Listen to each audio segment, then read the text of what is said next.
অপেক্ষাকে আমি আজও ছাড়তে পারিনি। হ্যাঁ, অপেক্ষার কথাই বলছি।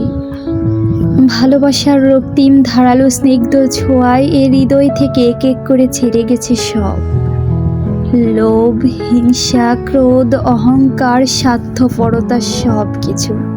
কিন্তু অপেক্ষা আমাকে আজও ছেড়ে যেতে পারেনি। আমি ভালোবাসার জন্য সব কিছু ছেড়েছি, শুধু অপেক্ষা ছাড়া। অপেক্ষাকে আমি আজও হৃদয়ের গহীনতম অংশ অবরুদ্ধ করে বেঁচে আছি। অনেকেই বলে অপেক্ষা হচ্ছে শুদ্ধতম ভালোবাসার প্রকাশ। ভালোবাসতে সবাই পারে, কিন্তু সবাই প্রিয়তমার জন্য অপেক্ষা করতে পারে না। আসলেই কি তাই? জানি না, তো হবে হয়তো। তবে অপেক্ষার কাছে আমি অনেক ঋণী।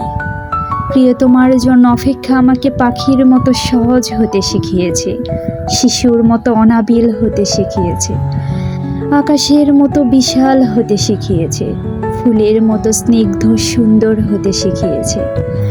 অপেক্ষা আমাকে সাগরের নীল জলরাশির মতো গভীর হতে শিখিয়েছে, প্রকৃতির মতো স্বচ্ছ হতে শিখিয়েছে, সোনালি সন্ধ্যার মায়াবী মৌনতার মতো নিবিড় হতে শিখিয়েছে।